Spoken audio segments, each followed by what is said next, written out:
Hi, and welcome to the Butler Buzz. I'm your host, Kate Stutz, and I'm sitting here with Jen from the Historical Society. Jen, how are you doing? Super today. It feels like spring. Yeah, I know. Isn't that so nice to get a break in the weather, right? Yeah, it really is. So tell us about the Historical Society.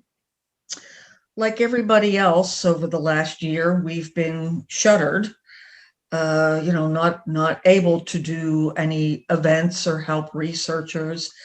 But that's starting to turn around. So we're planning for events that we're going to reintroduce or introduce in 2021. And we're pretty excited about that. We're eager to get back to work because during lockdown, we had plenty of opportunity to examine and interpret all the old documents and books and artifacts that are in here. But what good does that do unless we're communicating what we find to the public? Right, So it's true. it's, it's about time to start dealing with living people again. I like how you put it. Yeah. And that makes so much sense. You spend all this time researching, and we know the history of Butler, and we might even know some of the people that were involved personally. And, Mhm. it's really cool to kind of relate it to present day and relate it to our own family and friends. Absolutely. So I think that's wonderful that you're keeping that going in Butler County. Can you tell us a little bit about the cemetery walk that you're hosting? Sure. This is an annual event that the Society began, I believe, in 2013. I just landed here in 2019, so there's much that isn't in my mental Rolodex, but I think it's been an annually popular event. With the public really enjoys it. And what we do is select five, six, seven personalities who are at rest in Northside Cemetery, do some research on them, decide whether or not their stories are compelling and engaging. And if that gets the thumbs up, we go ahead and include them on the walk. And the way it works on the day itself, and this year it's May 22nd, a Saturday, we have five stations, five grave sites. And at each of those sites is a character or two who talk to the crowds that go in a circular tour around the cemetery. And the characters, they are actors. Some are professional actors, some pulled from local talent. And this year we're going to have a couple of Civil War reenactors. It's what they're quite passionate about. Uh, get into character as those people from the past and tell us about their lives. I really enjoy something that I introduced last year, which was uh, two characters at one site. We had a married couple from the early 20th century, and it was such a joy to have dialogue and engagement and in jokes and two people in love for decades and decades, rather than just somebody standing there talking about their life in the first person. So we're doing that again this year. Right. That sounds fascinating. And it sounds like also when you had the married couple acting, that Mm. sounds like something very like positive and uplifting, something that we really need right now. It really was. And these two young actors had never met before the event. And somehow they dredged up a fabulous chemistry. I think everybody on the tour would say that was their favorite stop. Wow. I mean, that does sound challenging, but it sounds like they just like got They it did. They perfect. got right into it. Got it right. Have hats off to pros. They really did right by it. Yeah, definitely. So Um, this year, I'm sorry. Go ahead. Tell us. Uh, Last year, because of the pandemic, we had to keep the groups very, very, very small. I think we tried to stick to six people. Occasionally, we would allow seven in a group. This year, we're going to go up to 12 people per group, Okay. which, I think will just make it more dynamic and also be very helpful to those people who wanted very much to come and couldn't because we sold out quickly last year. So I'm looking forward to being more inclusive both in the audience and parenthetically, we have really made it a point to seek out people of color and include women in this tour. And we have found a couple of characters that we're really excited about presenting to the Butler public. That is wonderful.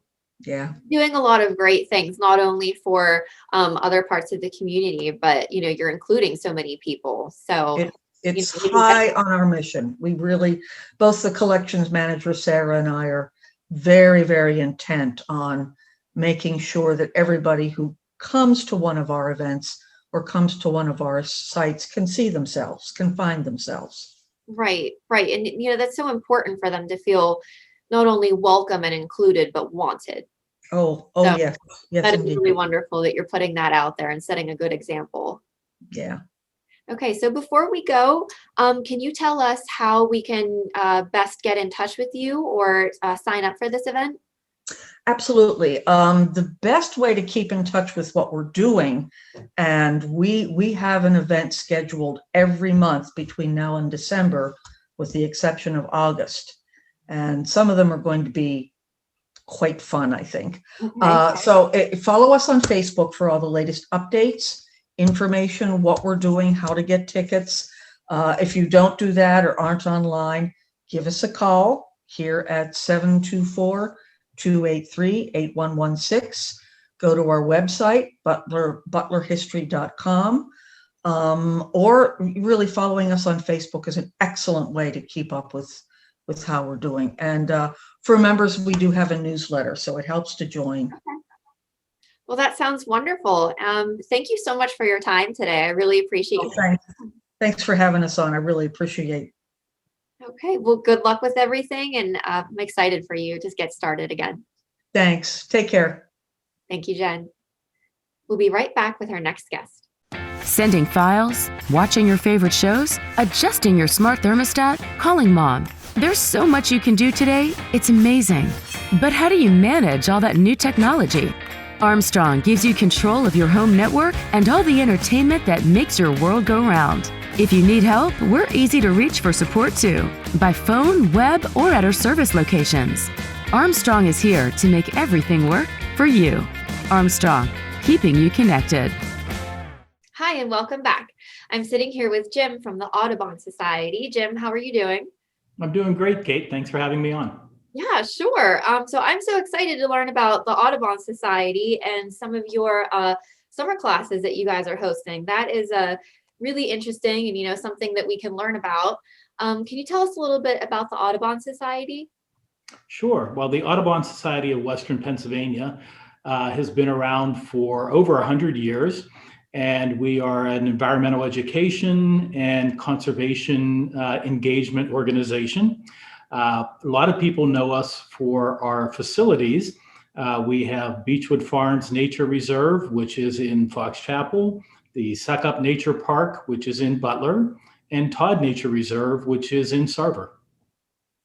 Those are all such beautiful locations. My family and I enjoy visiting those too. So I know what you're talking about, and I know a lot of other people do too. The weather's starting to break, and I know that we're going to be utilizing those places a lot more.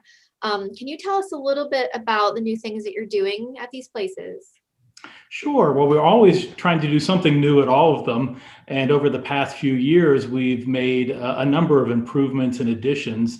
Particularly up at Suck-Up Nature Park, we renovated an old 1880s barn to become our new education center and visitor center. And that opened up about a year and a half ago, and it's the T.W. Phillips barn. And it's got a modern classroom in it, a nature store, and a variety of other visitor amenities. So people visiting the nature park have a place to come in, learn a little bit more about us, hopefully take a class or become a member of the Audubon Society. Meanwhile, we are under construction right now in Buffalo Township in Sarver on the new Buffalo Creek Nature Park, which will be our third full nature center. It's kind of an extension of the Todd Nature Reserve, but it will be our primary visitor and education center in that area. And we've been working on the building and the design on this for several years. Been all kind of challenges, including a pandemic, but we're excited. The building is moving along very nicely, and we are now scheduling the opening for Saturday, June 12th So mark your calendars. We'll be opening the new Buffalo Creek Nature Park with the Babcock Nature Center as the centerpiece of it. Oh, wow. That is really exciting. That is really cool. And then I would love to learn more about the classes that you are offering. Can you tell us a little bit about that, please? Sure, we are really in the people business. Our mission statement says we're about connecting people to birds and nature through our programs, projects, and places. And every year we have anywhere from 20 to 25,000 people take part in one of our hands-on programs. Many of them are students.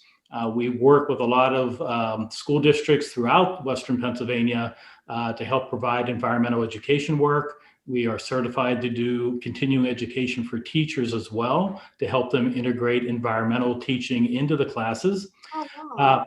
And we do field trips, both people coming to visit us as well as us going into the school. We do have some live animals, some birds of prey that we will use for some of our programs. But we also do a lot of adult programs and family programs. And those run the gamut from basic natural history type programs, maybe on bats or trees or birds or things like that, to beginning bird watching classes, teach people how to identify birds and how to go out on a hike and get the most out of it. We lead tours both locally at our facilities around the region. We do domestic travel programs and international program travel as well, taking people out on birding excursions. We also do a lot of native plant programming. We have a nursery at our Beechwood Farms location where we grow a wide range of true Western Pennsylvania native plants. And native plants are really the backbone of our entire ecosystem. Without native plants, you don't have native insects, and without those, you don't have everything else. And so we encourage people to use and plant native plants in their yards, creating backyard habitats. And we teach courses on how to, collect seeds, how to propagate them, different things you could do, whether you're dealing with creating a meadow or helping pollinators, which is, a big concern right now. And that ties in closely to our conservation work as we seek to try to find ways to help improve the landscape, both, whether we're talking backyards or, out in the nature reserves. Wow, you've really covered a lot of bases there, and your classes have so much variety. That is really exciting. We have them for all ages. We start very young. We have a program actually called Babes in the Woods with Nice. kids as young as 6 months up to about 3 years, just getting their first experience with their parents outside in nature. Then we have a fledglings class when they get a little bit older, and then they continue to progress up. It's a lifelong experience connecting with nature. And birds in particular cross just about every demographic you can think of, whether you're young or older, urban or rural. Birds are kind of cross just about everything you can think of. Right. And they're really nice because they often come to us. It's something you can experience in your backyard. Right. And certainly over the past year, with so many people sequestered at home, birding has just been more popular than ever, with people trying to experience nature in their backyards. So we're seeing a resurgence of growth in this hobby. We've seen a tremendous amount of interest in that. Both people coming out to the reserves. They were one of the few places that stayed open throughout the closed periods of the pandemic. So the number of people on the trails were higher than we've ever seen. But even more so, people just wanting to try to experience something at home. Wow, that is fantastic. So Jim, before we go, can you tell us how we would sign up for these? Sure. Though the easiest way to find out any of our programs is to go to our website at aswp.org.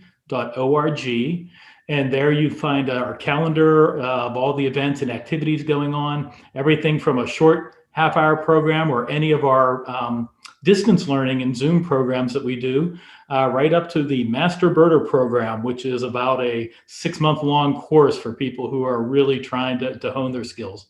Oh, wow. Well, that sounds great. Thank you so much for being with us today and telling us about all these amazing classes. Great. Kate, thanks so much for having me on. Absolutely. We'll be right back with our next guest.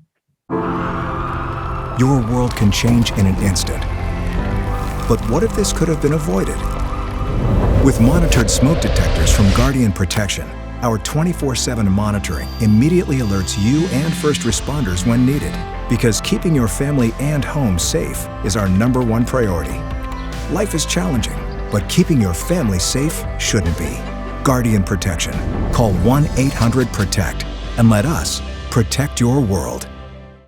Hi, and welcome back. I'm sitting here with Karen Dunn with Guitars for Vets. Karen, how are you doing? I'm good, thank you. Good. So this is so exciting that you've started Guitars for Vets.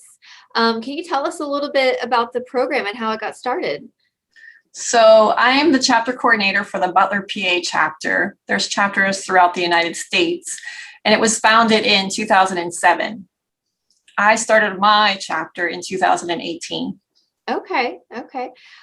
So how did this get started? So is it for the veteran receives the guitar, and what comes along with that? Well, I'm going to get the name correct. So Patrick Nesheim, I think, is the guy's name. He was doing guitar lessons for a Marine veteran named Dan Van Buskirk.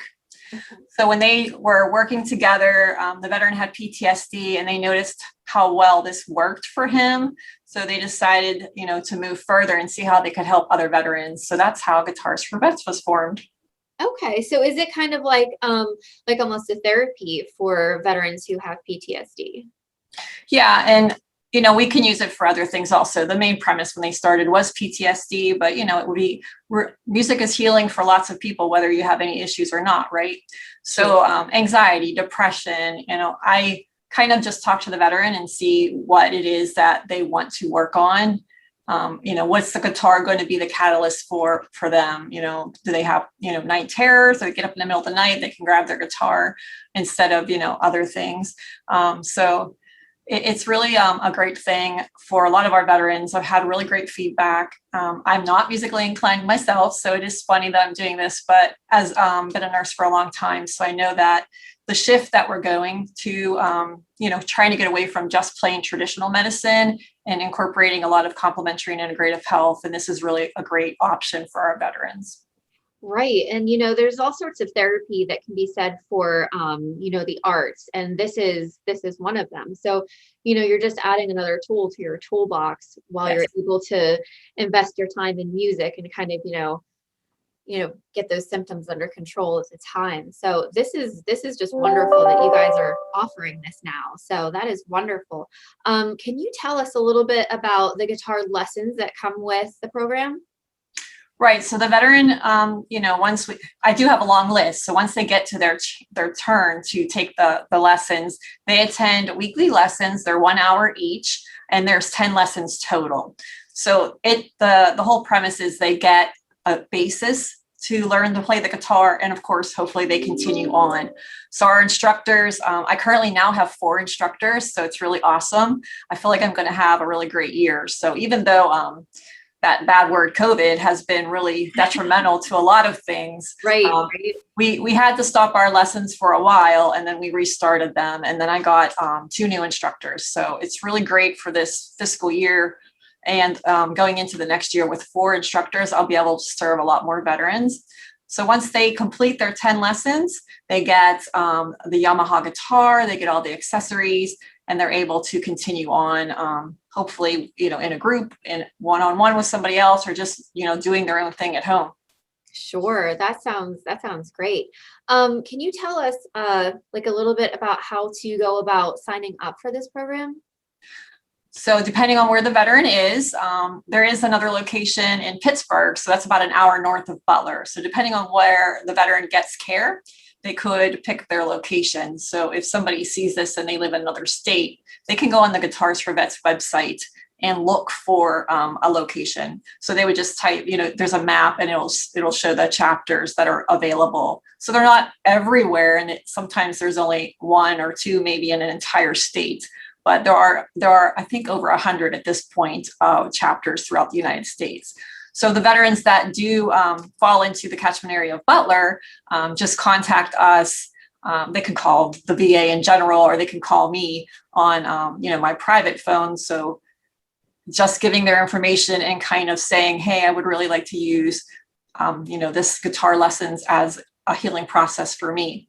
Or the veterans can be referred from maybe their primary care team, or maybe a social worker that's working with them, or even the psychologist, or their treatment under behavioral health group. One of them might say, hey, what about Guitars for Vets? This might be something that might help you. Yeah, that's a great way to go about it. So before we go, is there any way that we could help you? Are you looking for volunteers to teach? Is there anything that we can help you out with to help out these veterans in turn? Yeah, so I would never turn away someone that wants to be a volunteer instructor. And the process for that is they come to the VA to go through their system to get vetted. So it's really nice that we have that connection with the VA.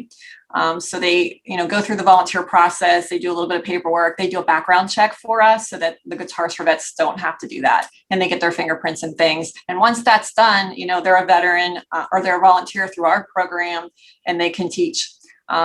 I would love to get some volunteers out into our community-based outpatient clinic areas. Okay. So we have clinics in Mercer County, Lawrence County, Cranberry, which is not too far from Butler. We also have one in did I say Lawrence already? In Armstrong County and Clarion County. So you're looking at Mercer and Lawrence being about an hour from Butler. So a lot of the veterans would not travel that far. So if there's anybody out there that wants to teach out in those clinic areas, please give me a call. I don't know if you can list my number, if I can just say it. Go ahead, Karen. Oh, sure. So the number that they can call me at is 412-580-1718. Okay, great. Well, Karen, thank you so much for being on the show today and letting us know about this wonderful program for people to take advantage of. So thank you again for starting it, as well as letting us know about it. Yeah, it's a win-win for me. I get to serve veterans in another capacity, and I know that it's really helping them. So thank you for letting me get the word out. You definitely are. Thank you again. Thank you. We'll be right back with our next guest. At Armstrong, our employees take great pride in supporting the community. Here is a historic landmark that makes our hometown special. McConnell's Mill State Park encompasses over 2,000 acres of the spectacular slippery Rock Creek Gorge. Scenic overlooks and waterfalls are popular natural attractions. Visitors can tour a grist mill and covered bridge built in the 1800s. Brought to you by the Armstrong Neighborhood Channel. Catch all your favorite local programming on Channel 100 or on YouTube. Hi, and welcome back. I'm sitting here with Lance Welliver from Butler County Parks and Rec. Lance, how are you doing? Great, Kate. How are you doing tonight? I'm good, thank you. So the weather's warming up, thankfully. Yeah. And we're so excited to get back into Butler County parks. We all want to get out of our homes and outside again. So we're real excited to utilize all the parks you guys take care of. So can you I know everybody's been eagerly waiting to get out there for warmer weather. So the past few days have been busy for us. Sure, definitely. Can you tell us a little bit about what you have planned for the spring and the summer? Sure. One thing I did want to mention first, we began shelter reservations a few weeks ago, and we actually, for the first time ever, have gone online with those. So I wanted to point that out and make that available for everyone who is interested in renting a pavilion for a birthday party or a graduation party or reunion or wherever it may be. They can also make that reservation on our website as well. So that is BCPR for Butler County Parks Recreation. It's bcpr.recdesk.com. Oh, that's cool. I think that's really easy. Nice. It makes it much easier for anybody that can't always make it in our office during the week or during our business hours, and able to do that at any time at their convenience. Sure. So, some of the upcoming programs we have soon, we have some safe sitter classes. We're actually doing those virtually to try to keep everybody as safe as possible. So we have a couple coming up here in April and in May. We also have some vaccination clinics brought to you by the Butler Humane Society. So they'll be utilizing our facilities at the park to provide those. Our next one is actually April 17th. Okay. And we do those in our maintenance facility. Awesome. And everything we have is available on our website, or they're welcome to call our office at 724-284-5383 for information. Some of the other upcoming programs we have in late April through early May, it's actually April 20th to May 1st. We have a fishing program up at Shakora Park for special population and children under 12. They're able to utilize that area. We will actually go up and stock the stream with fish, and they can utilize that area for fishing during that time. Oh, that sounds really fun. So it's a good way to come get out and enjoy nature and enjoy Shakora Park area and a chance to catch some fish. So we encourage everybody to do that. And it's posted and signed for just that specific group during those period. Some of the other things we have coming up here too is in early May, on May 1st and May 2nd, we have our annual trunk sale at Alameda Park from 8 a.m. to 1 p.m. We charge $5 per space to do that, or $8 for 2 spaces. So you're welcome to reserve online as well, or contact our office for information. Okay. A couple other things we have in the park. We're actually doing some, we're going to attempt some social time at Jade's Dog Park. So if it's a chance, it's free. It's going to be in the summer months, just a chance to come out and meet new people, but also, bring your pet, obviously, so they can meet new dogs as well. So just a time to come out to Jade's Dog Park and utilize that facility. In addition to some summer programming, we have our outdoor concert series from mid-June to mid-August, as well as our outdoor discovery. I'm sorry? I said, I'm so glad you're bringing that back. Oh, good. Yeah, so we're looking forward to that. We actually had it last year, but we're looking forward to hopefully a full season this year for our concerts and our outdoor discovery program. They're all free. We do those mainly at the Oddfellows gazebo up in the upper part of the park. But for our outdoor discovery, especially Bill May presentations, we actually move that to the lower part of the park at the carousel shelter. He'll be doing some history presentations for us this year. Yeah, and he does a fantastic job with that too. So that's cool. He does, and he brings a great crowd and a large crowd out for that. So we like to utilize the lower park for that presentation. Also coming up in May is our Flower and Food Fest. This is a little bit different than our normal event. We're going to have a virtual sale for plants, and proceeds are going to benefit the Penn State Master Gardener Program. We're going to have some food vendors, and we're hoping to have some farmers market vendors as well. And that's going to be on May 22nd from 9 a.m. to 2 p.m. Okay, that sounds really fun. So a little bit of a twist this year. So we're going to try this, and hopefully everybody can come out and enjoy that. This year, we're also working with Armstrong. We're doing some free movies in the park again. I think it'll be the 3rd season you've been able to come out for us and bring the inflatable screen and show some movies in the park. So we'll have one in June, one in July, and one in August. June 11th will feature Sonic the Hedgehog.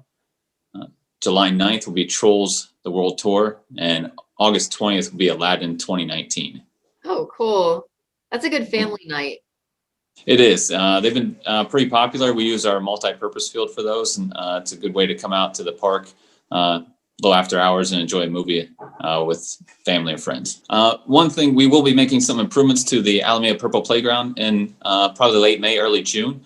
We're going to put down new rubber surfacing where it currently is, and do some painting on the framework. So the railings and the posts and those types of things will get a new paint job. That's great. So we will be closed for a period of time during those renovations, but want to make everyone aware that we're making some upgrades to the Purple Playground area. Sure. I mean, that'll be worth it too. It'll look beautiful. Yes, we're looking forward to it. So. Yeah. Well, Lance, thank you so much for being on the show and giving us these updates. And we're so looking forward to getting out and utilizing the parks again. Well, thank you so much, Kate, for having me. I appreciate the time, and I look forward to everybody coming out to Alameda Park and enjoy wherever we have to offer. Absolutely. Thanks again. Thank you. We'll see you next time on the Butler Buzz.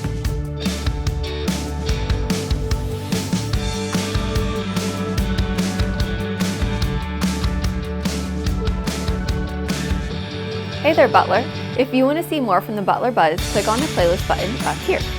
To keep up to date with all the shows from the Armstrong Neighborhood channel, you can click the subscribe button down here. I suggest you do both.